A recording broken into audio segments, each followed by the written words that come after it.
Dear viewers of Madani Channel, some people continued to work in the lush fields as the sun reddened and the evening rolled in. A young man came out trying to find his way in the growing darkness. Zigzagging through the unfamiliar terrain, he stumbled into an old dry well. He survived the dive but was covered in bruises, cuts and grazes. He wasn't there for a while but eventually gathered the strength to try to escape by scaling the broken, rusty ladder affixed to the wall. By now people had flocked around the well, waving their hands and shouting, "Many people have died here, and you too will not be able to get out." Their discouraging words echoed down the well. But the young man was undaunted. After several attempts, and to the surprise of everyone, finally emerged from the mouth of the well. They asked his name, but soon realized that he can neither hear nor speak. When they were shouting down the well, he assumed that they were encouraging him. By taking a positive approach to their negativity, his determination was boosted and he was able to save himself.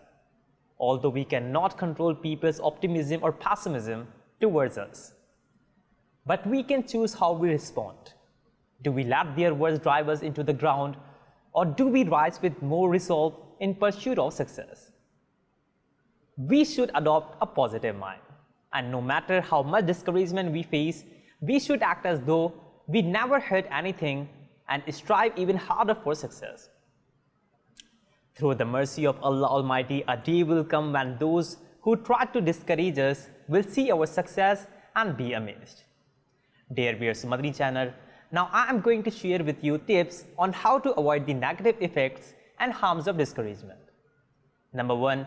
Be like a river which never stops and continues to flow by creating a path between the rocks and stones.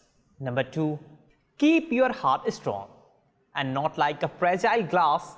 Be like foam which absorbs all water, whether it is hot or cold. Number 3. Failure and discouragement are like glass shards on the road to success. If you fear them, the journey will come to a stop. Therefore, remove as much fear of failure and discouragement from your heart as you can. Number 4. What do people say about us? A much more important question is, what do we say about ourselves? There are two types of people in this regard. Number 1, those who internalize and repeat the negative perceptions others have about them. If people label them as timid, undetermined, weak and a failure, then without thinking that people could be wrong, they begin to think of themselves in the same way. And number 2, the second type are those who, in response to the negative and discouraging statements of others, consider themselves to be that which their heart, mind, observation, expertise and experience tell them that they are. Therefore, if you wish to save yourself from losing courage, then do not take the comments and feedback of every person seriously. Number 5, only those who dare to err are discouraged, and it is only those who actively pursue their goals that err. So treat your mistakes as a confirmation of your hard work, not a sign of inability. Number 6, everyone is busy passing judgments on others. Such folks are everywhere, readily sharing their uninformed musings about any topic. After only a few minutes of superficial research, vulnerable and insecure people are easy targets for such people. Therefore, do not be so irresolute and weak that people do not listen to you, easily target you and discourage you. Make yourself strong so that only those who are worth listening to speak to you. This can be understood in the following way. If there is a road that passes by a jungle and there is a fox or other small animal crossing the road, the traffic does not stop. Rather, even the one riding a cycle or motorbike shoos it away and tries to make it move quickly. However, if a strong animal like an elephant, cheetah or lion is crossing the road, the traffic stops for 500 meters or even more than that. Nobody will make a sound nor press their horn. Rather, they will wait for the lion to cross. Now think whether you want to become a lion or a fox. Number 7, discouragement. Discouragement can also be a person's own fault. Because sometimes, despite our failings, a person encourages us and gives us the guidelines for success. But we listen with one ear and take it out of the other. When this person grows weary and criticizes us, we complain that we are being discouraged. But ponder for a moment over, who is responsible for this discouragement? You or him? Number 8, be prepared for criticism or even ridicule. When sharing innovative ideas, starting new work, or when adopting a new approach, others will have their own way of thinking. And so it is possible that your ideas and the change in your way of doing things will not resonate with them. Sayyidina Umar ibn Abdul Aziz rahmatullahi ta'ala alayhi is a radiant example of unwavering battle in the face of severe discouragement. He is the one who took usurped assets from the powerful and returned them to their rightful owners and led a social revolution that left none in need of zakat. However, in response to this, a few powerful individuals, including members of his family, turned against him and threatened him. But he remains steadfast. Similarly, we can look at the aeroplane, which is from among the modern inventions and journeys that can be traversed quickly and easily by this very speedy technology. And how convenient it is. Do you think that when the first person to come up with this idea shared his thoughts with the people, they lifted him on their shoulders and loaded him or discouraged him by saying, "You must be insane to think that the thing you make will fly in the sky, and that too while being made of metal." Number 9, not all criticism is bad. Constructive criticism is a powerful tool that you can utilize to improve yourself. Even if the one criticizing is a child, be sure to reflect. They may be correct and have your best interest at heart. Number 10, some poor souls are intrinsically pessimistic, readily putting down your efforts even if they are perfect. What is new here? It is nothing special. I didn't enjoy it. It is not praiseworthy. And other similar statements usually leave their lips. The solution to such people is to not take them seriously in the first place, or if you have the courage, then tell them to find the faults present in the work and correct them too.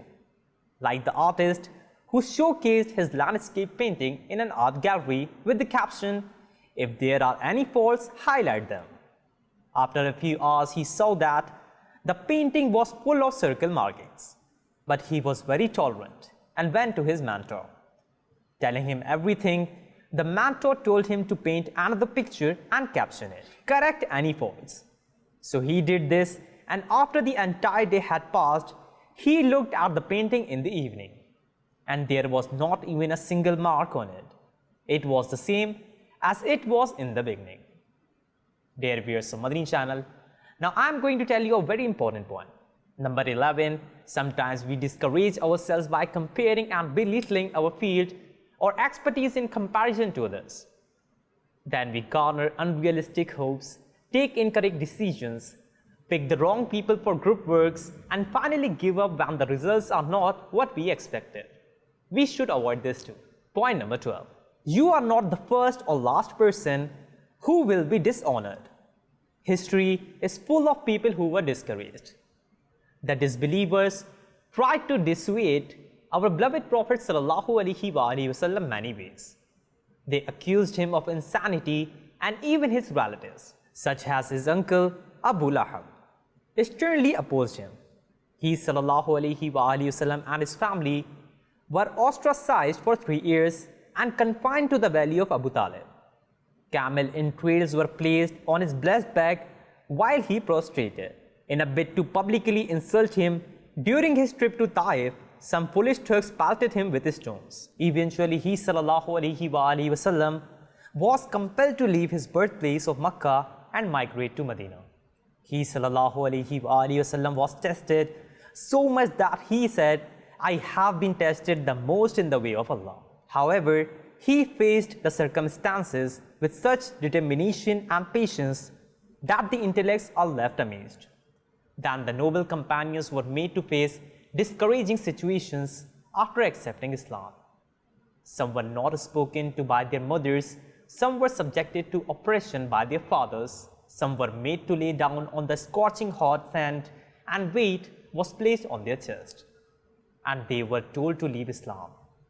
But the resolve of those who were on the path of truth did not falter in the slightest. In recent times, we are observing that we have the example of the acclaimed societal reformer Allama Muhammad Ilyas Attar Qadri Damat Barakatumul Aliyah.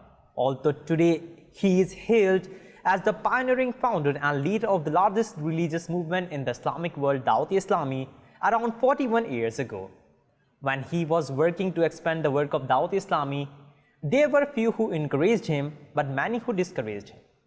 However, his sincere devotion to the cause of Islam and deep concern for the welfare of the Muslims bore fruit. Today, millions of believers across the world have found the path to Allah through Dawateislami. Dear viewers of Madani Channel, the following is what a very sensible and honorable student told me an account from his childhood. I had just started to memorize the Quran when a relative of mine suddenly began to ask me to recite various parts of the Quran from memory in front of my family. I was only a child at that time, so I became overwhelmed with nerves and could not recite confidently. Upon this, that relative of mine began to say discouraging things like, memorizing the Quran is not within his capability, he is only fooling you, etc. Angered by this, my elder brother hit me in front of everyone for the first time in my life. This totally shattered my small heart, but the mercy of Allah Almighty wrapped me, and I continued to memorize the Quran. Then a day came when I memorized the entire Quran, and I am also a fifth-year student of the Islamic scholarship course. Also, I have had the honor of reciting the Quran several times in Taraweeh. Either you or someone you know has probably faced similar incidents. Do not be discouraged, and remember that great achievements are often preceded by great adversity. May Allah Almighty grant us success in both worlds and forgive us without accountability for His sake. We love Madani Channel.